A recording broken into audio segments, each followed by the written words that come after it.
तो जय हिंद मेरे प्यारे साथियों, कैसे हो आप सभी लोग। आई होप कि आप सभी लोग बहुत अच्छे होंगे। दोस्तों, भारतीय डाक विभाग यानी कि इंडिया पोस्ट ऑफिस जीडीएस के रिगार्डिंग में ये जो 21,413 पदों पर भर्ती का प्रोसेस चल रहा है, इसको लेकर के बहुत सारे बच्चे ऐसे हैं जिनके मन में तरह तरह के सवाल जो है चल रहे थे। डॉक्यूमेंट वेरिफिकेशन को लेकर के, रिजल्ट को लेकर के, उसके अलावा कट ऑफ को लेकर के। उसके अलावा दोस्तों बहुत सारे बच्चे ये भी पूछ रहे थे कि सर ये बताइए क्या इस बार डॉक्यूमेंट वेरिफिकेशन में 50 अंक का टेस्ट होगा क्या। अभी क्या बोल रहे हैं कि 50 अंक का जो है डॉक्यूमेंट वेरिफिकेशन में आपका टेस्ट लिया जाएगा और जो कैंडिडेट ये टेस्ट को पास करेंगे उन्हीं का डॉक्यूमेंट वेरिफिकेशन जो है सक्सेसफुल माना जाएगा। उसके अलावा एक बात और बता रहे थे, कोई एपीआई सेतु को लेकर के। मुझे तो यार समझ में नहीं आता है कि यार बस रहने दीजिए भाई, कुछ शर्म बची है कि नहीं बची है कि केवल जीडीएस के भर्ती के नाम पे ही अपना घर बार चलाना है।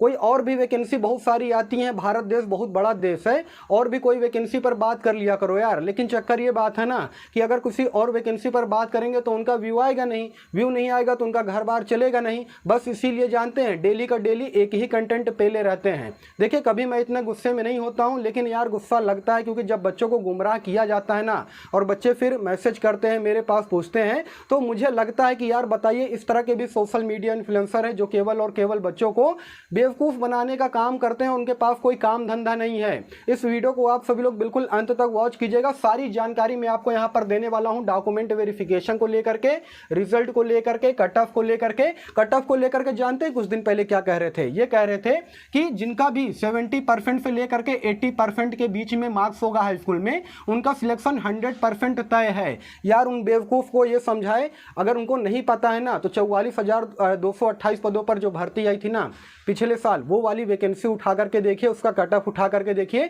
कितना गया था। 95% वाले, 96% वाले कैंडिडेट ऐसे थे जो कि रो रहे थे, उनका सिलेक्शन नहीं हो पाया है और उनको लग रहा है कि 70% और 80% वाले कैंडिडेट का सिलेक्शन हो जाएगा। लेकिन खैर वे तो अपनी रोटियां सेकने का केवल और केवल काम कर रहे हैं। वीडियो को आप सभी लोग बिल्कुल अंत तक वॉच कीजिएगा और चैनल पर अगर आप सभी लोग पहली बार या फिर नए हो तो चैनल को भी जरूर सब्सक्राइब कीजिएगा इसी प्रकार के गवर्नमेंट जॉब के मोर अपडेट के लिए। देखिए दोस्तों, जो भी लोग कह रहे हैं ना कि डॉक्यूमेंट वेरिफिकेशन में 50 अंक का जो है टेस्ट लिया जाएगा, सब कुछ फेक है, फर्जी है। कोई भी आपका यहां पर जो है 50 अंक का टेस्ट नहीं लिया जाएगा। जिस प्रकार से पहले डॉक्यूमेंट वेरिफिकेशन की प्रक्रिया होती थी, सेम उसी प्रकार से इस बार भी डॉक्यूमेंट वेरिफिकेशन की प्रक्रिया जो है अपनाई जाएगी। सर क्या है डॉक्यूमेंट वेरिफिकेशन का प्रक्रिया, ये बता दीजिए। देखिए दोस्तों, जीडीएस की भर्ती में क्या होता है कि मेनली तौर पर 2 बार डॉक्यूमेंट वेरिफिकेशन होता है, ठीक है ना।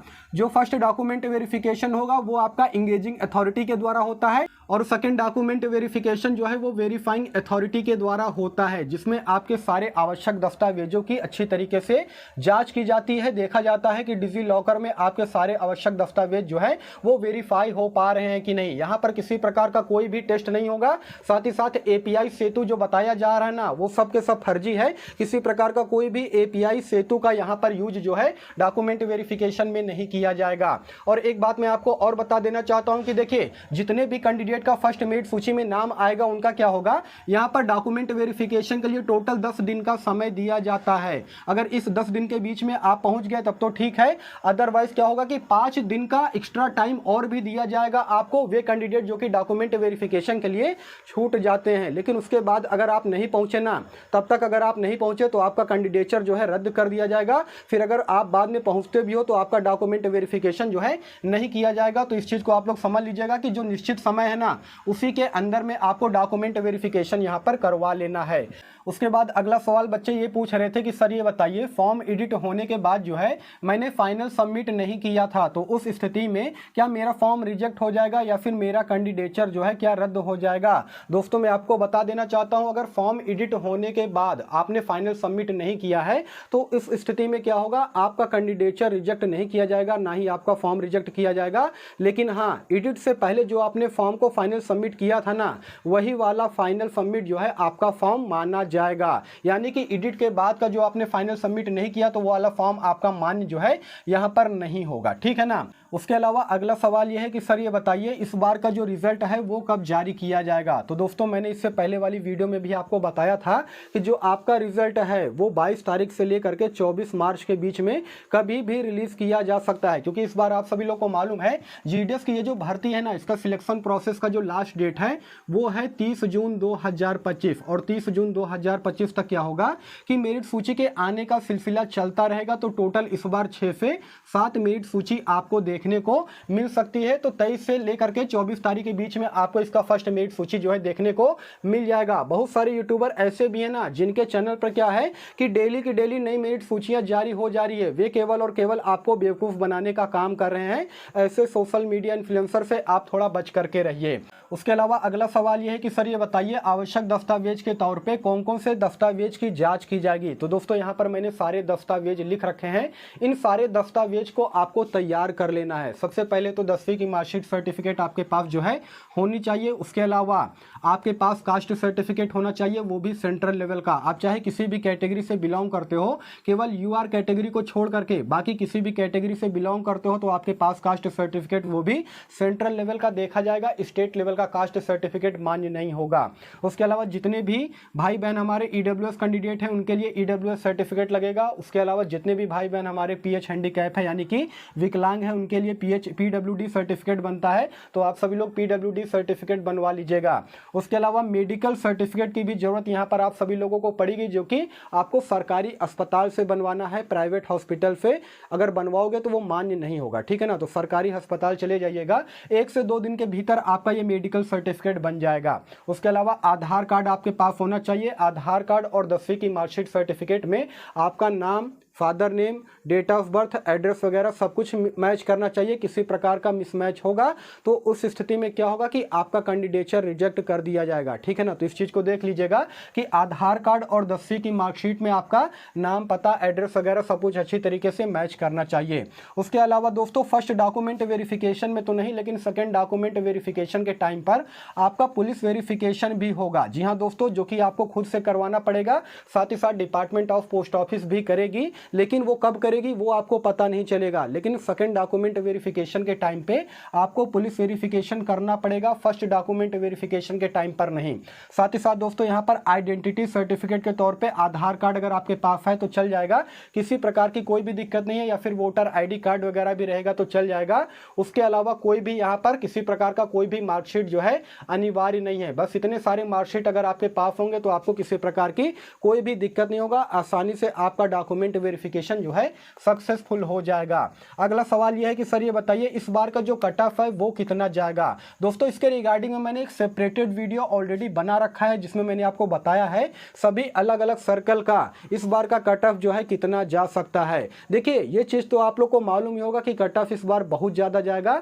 तकरीबन ये मान के चलिए कि 95% जिनके होंगे हाई स्कूल में उन्हीं कैंडिडेट का नाम आने का चांस है। और अगर आपके कम मार्क्स हैं तो फर्स्ट लिस्ट में भूल जाइएगा कि आपका नाम जो है आ पाएगा। केवल एक कैंडिडेट पीएच हैंडीकैप की अगर मैं बात करूंगा तो उनका सिलेक्शन जो है 80-85% में हो सकता है फर्स्ट मेरिट सूची में भी। लेकिन अगर आप और किसी कैटेगरी से बिलोंग करते हो तो ये मान के चलिए कि 95% मार्क्स होंगे हाई स्कूल में, तभी पॉसिबल है कि फर्स्ट मेरिट सूची में आपका नाम जो है आ पाए। उसके अलावा डॉक्यूमेंट वेरिफिकेशन में ना जाने पर क्या होगा सर ये बताइए। देखिए दोस्तों डॉक्यूमेंट वेरिफिकेशन में जैसा कि मैंने आपको बताया है कि 10 दिन का समय दिया जाएगा। मान लीजिए कि उस 10 दिन में आप नहीं पहुंचते हो तो 5 दिन का एक्स्ट्रा समय और भी आपको दिया जाएगा। लेकिन फिर भी अगर आप डॉक्यूमेंट वेरिफिकेशन में नहीं जाते हो तो उस स्थिति में क्या किया जाएगा कि आपका जो कैंडिडेचर है वो रिजेक्ट कर दिया जाएगा। और आप बाद में डॉक्यूमेंट वेरिफिकेशन के लिए जाते हो तो आपका डॉक्यूमेंट वेरिफिकेशन नहीं होगा। इसलिए सही समय पर जा करके आप अपना डॉक्यूमेंट वेरिफिकेशन जो है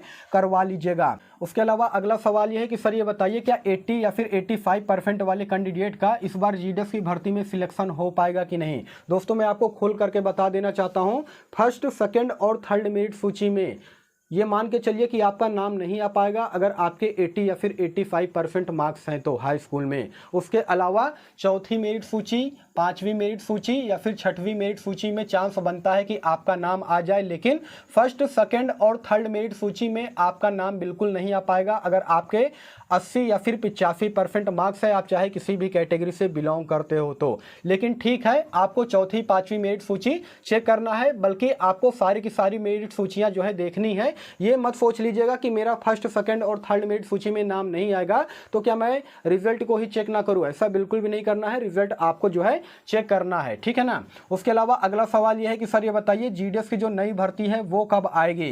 तो देखिए आपसे कहना चाहूंगा पहले जीडीएस की ये वाली जो भर्ती है इसका सिलेक्शन प्रोसेस तो कंप्लीट हो जाने दीजिए, उसके बाद जीडीएस की नई भर्ती को लेकर के कभी बात करेंगे। लेकिन डिपार्टमेंट ऑफ पोस्ट ऑफिस की तरफ से ये सूचना मिल रही है कि जो जीडीएस की नई भर्ती है वो आपको जुलाई महीने में देखने को मिलेगा। और इस बार की अगर मैं बात करूंगा तो तकरीबन 30,000 से ज्यादा पोस्ट पर बीपीएम, एबीपीएम और डाक सेवक के पोस्ट पर नई भर्ती देखने को मिलेगी। तो मान लीजिए कि अगर इस बार की भर्ती में आपका सिलेक्शन नहीं हो पाता है तो अगली भर्ती में आपको फिर से ट्राई करना है, हो सकता है कि अगली भर्ती में आपका सिलेक्शन जो है हो जाए। तो दोस्तों यही सारा सब कुछ जानकारी देना था। और देखिए एक बात मैं आपको और बताना चाहूंगा दोस्तों कि जीडीएस की भर्ती के पीछे आप लोग इतना पागल मत रहिए, और भी अदर गवर्नमेंट वैकेंसी आती हैं जिसके बारे में मैं जानकारी देता हूं। उस वैकेंसी में भी आप लोग फॉर्म अप्लाई किया कीजिए, साथ ही साथ आपको तैयारी भी करनी पड़ेगी। अगर तैयारी नहीं करोगे, पढ़ाई नहीं कर पाओगे तो आज की डेट में जो है सरकारी नौकरी ले पाना बहुत मुश्किल है, ये मान के चलिए। इसीलिए जीडीएस के पीछे इतना पागल होना नहीं है, ठीक है ना। अदर गवर्नमेंट वैकेंसी जो आती है उस पर भी फोकस करना है, उधर भी फॉर्म आपको अप्लाई करते रहना है। बाकी इस अपडेट को लेकर के आपके मन में किसी प्रकार का कोई भी डाउट हो, कोई भी सवाल हो तो कमेंट सेक्शन खुला है, आप लोग कमेंट कीजिएगा, मैं इसका रिप्लाई देने का भी पूरा कोशिश करूंगा। बाकी फिर मिलूंगा किसी नेक्स्ट वीडियो में, तब तक के लिए धन्यवाद।